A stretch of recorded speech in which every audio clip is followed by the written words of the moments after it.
Hey everybody, it's Friday, and so we got some new packages. This is from the Champaign Police Department. That's $2.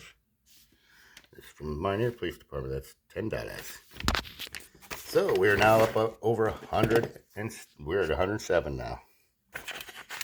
I'll tell you about the Minear one later on. It was funny. It's got a funny one in it. But a couple other questions for me. First one was, could I give this person likes to travel around in town. They're disabled as well.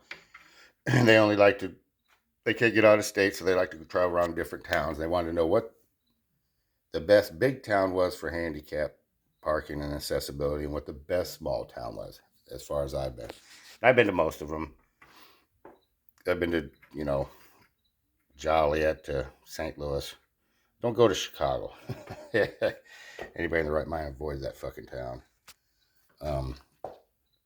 But anyway, so what is my favorite big city as far as accessibility for the handicapped? Decatur, Illinois. That downtown area is so accessible. And for my small town, Petersburg, Illinois, they have a great downtown.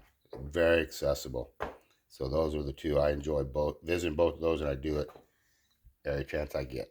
Like when I go out to Panther Creek, which is one of my favorite camping spots, I always stop in Petersburg and check out the downtown. So that's to answer a couple of questions I had. Another one was, I got a local that said, "You're always picking on us." No, I'm not always picking on you. Kenneth Simmons regarding Brinks Auto Parts, it should say Brinks Security, Dallas, Texas, AutoZone Normal, and the Normal Police Department. Mr. Simmons, the Disability Rights of Bureau of the Illinois Attorney General's Office is in receipt of your complaints against Brinks, AutoZone, and Normal Police Department. Your complaint states that Brinks' armored truck was parked in the accessible parking space at the AutoZone located at South Central and Normal, Illinois. Further, your complaint filed against the Normal Police Department alleged that the ADA coordinator for the town of Normal indicated it is the policy for law enforcement not to issue tickets when vehicles are illegally parked in accessible parking spaces located on private property. We appreciate you taking the time to explain the facts of your complaints. And in response to that, Chief of Police.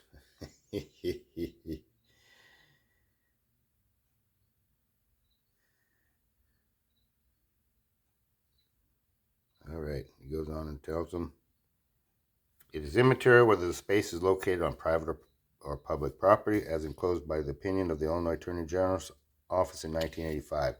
Listen, folks, if you read the statute, and I would assume that all the police officers do, it clearly says in the statute, if I can get this piece of paper here,